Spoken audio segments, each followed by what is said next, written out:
ज्यादातर डेवलपर सोचते हैं कि वेरिएबल एक बॉक्स की जैसे है जिनके अंदर वैल्यू रखी जाती है।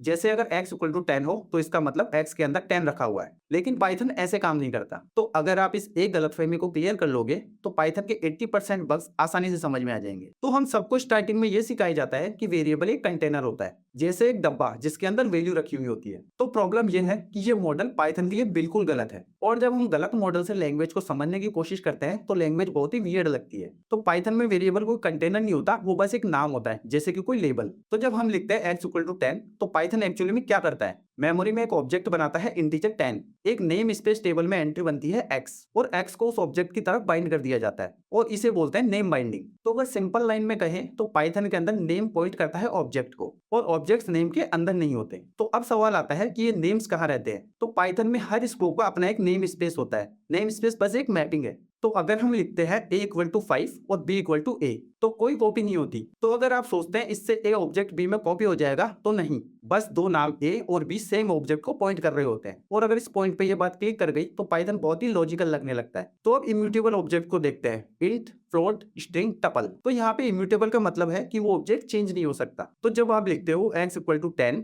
And x equal to x plus 1, तो पाइथन 10 को मॉडिफाई नहीं करता। तो वो करता क्या है, वो एक नया ऑब्जेक्ट बनाता है 11 और x को नए ऑब्जेक्ट पर बाइंड कर देता है, और पुराना ऑब्जेक्ट 10 वही रहता है जब तक कि उसको कोई ना कोई रेफरेंस कर रहा है। तो ये रीबाइंडिंग है, मॉडिफिकेशन नहीं। तो अब हम देखते हैं म्यूटेबल ऑब्जेक्ट्स को, लिस्ट, डिक्शनरी और सेट। यहाँ पर बिहेवियर थोड़ा अलग है। अगर हम एक लिस्ट लेते हैं और उसको a में असाइन करते हैं, और एक नया वेरिएबल b लेते हैं जिसके अंदर हम a को असाइन करते हैं, तो इस केस में a और b दोनों सेम ऑब्जेक्ट को पॉइंट कर रहे होते हैं। तो जब आप लिखते हो b डॉट अपेंड 3, तो ऑब्जेक्ट मेमोरी में मॉडिफाई होता है, और इसलिए a और b दोनों में चेंज दिखाई देता है। ये कोई बग नहीं है, बल्कि पाइथन का डिजाइन चॉइस है। ये बग तब लगता है जब हम बॉक्स मॉडल से सोचते हैं। यही मॉडल पाइथन के फंक्शन कॉल को भी एक्सप्लेन करता है। पाइथन पास बाय वैल्यू नहीं है, और पाइथन पास बाय रेफरेंस भी नहीं है। पाइथन पास बाय असाइनमेंट यूज करता है। फंक्शन के अंदर एक नया नेम बनता है जो कि सेम ऑब्जेक्ट को रेफरेंस करता है। तो इसलिए म्यूटेबल ऑब्जेक्ट्स फंक्शन के अंदर चेंज होते हैं और इम्यूटेबल ऑब्जेक्ट्स रीबाइंड हो जाते हैं। तो पाइथन का करेक्ट मेंटल मॉडल ये है, पाइथन वेरिएबल्स बॉक्स नहीं होते, वेरिएबल्स सिर्फ नेम होते हैं। नेम्स ऑब्जेक्ट्स को बाइंड करते हैं और इम्यूटेबल ऑब्जेक्ट्स रीबाइंड हो जाते हैं, और म्यूटेबल ऑब्जेक्ट्स मॉडिफाई होते हैं। तो पाइथन वेरिएबल्स के लिए इतना ही।